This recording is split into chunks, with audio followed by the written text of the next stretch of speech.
नमस्कार, मी विकास कांबळे, दैनिक तरुण भारत.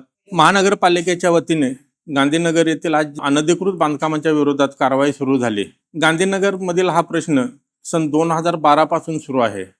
2012 मध्ये तावडे हॉटेल पासून निगडेवाडी मळ्यापर्यंत ही जागा कोल्हापूर महानगरपालिकेच्या हद्दीत होती आणि आहे.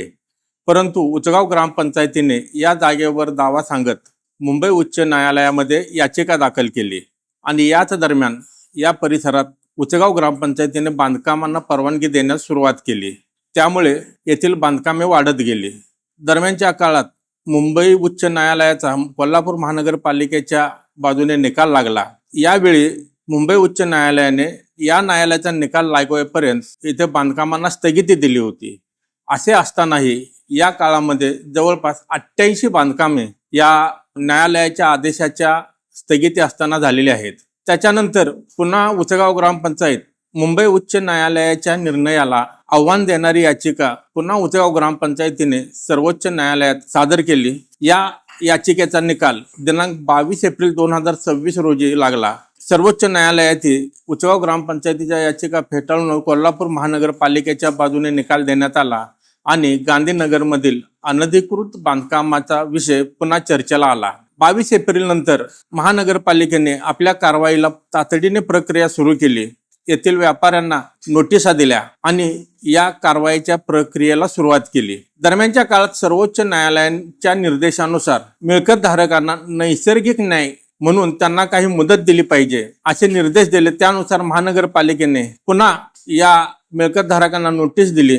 त्यानंतर 15 दिवसाची या नोटीसवर हरकती घेण्यासाठी मुदत दिली. यामध्ये जवळपास सर्व मिळकत धारकांनी हरकती घेतल्या, पण या सर्व हरकती महानगरपालिकेने फेटाळल्या. त्यानंतर पुन्हा आपापले अतिक्रमण काढून घेण्यासंदर्भात महानगरपालिकेने या मिळकत धारकांना नोटीस दिली. या नोटीसीची मुदत शनिवारी संपली. दरम्यानच्या काळात 106 व्यापारी या नोटीसीच्या विरोधात मुंबई उच्च न्यायालयाच्या कोल्हापूर सर्किट बेंचमध्ये याचिका दाखल केली. या याचिकेवर सोमवारी अंतिम सुनावणी होणार आहे. यावेळी न्यायालयाने या 116 जणांवर जोपर्यंत अंतिम सुनावणी होत नाही तोपर्यंत महानगरपालिकेने त्यांच्यावर कोणतीही कारवाई करू नये असे आदेश दिले. त्यामुळे महानगरपालिकेने 116 वगळून अन्य मिळकत धारकांवर कारवाई करण्याचा निर्णय घेतला. शनिवारी मुदत संपल्यानंतर रविवारी सुट्टीचा दिवस असतानाही महानगरपालिकेने गांधीनगरमधील मिळकतींवर कारवाई सुरू केली. आज सोमवार जे मिळकत धारक न्यायालयात गेलेले नाहीत असे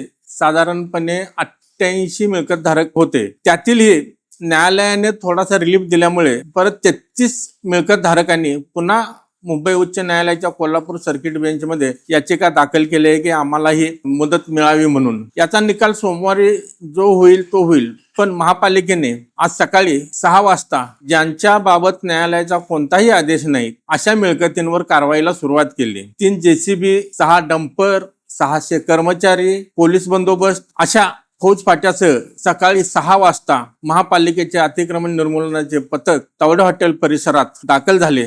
यावेळी आयुक्त डॉक्टर राजेंद्र भारुड, अतिरिक्त आयुक्त रविकांत आडसूळ व त्यांचे सर्व सहकारी कारवाईच्या वेळी उपस्थित होते. या ठिकाणी आल्यानंतर कारवाई करण्यासाठी 3 पथके स्थापन करण्यात आली. प्रत्येक पथकामध्ये 1 JCB, 200 कर्मचारी आणि जे काही साहित्य लागेल ते पुरवण्यात आले. आज दिवसभरात 13 बांधकामां जमीनदोस्त करण्यात आले. यामध्ये 4 पक्की बांधकामे, बाकीचे पत्र्याचे शेड असे साधारणपणे या कारवाईचे स्वरूप होते. न्यायालयाचा निर्णय सोमवारी लागणार आहे.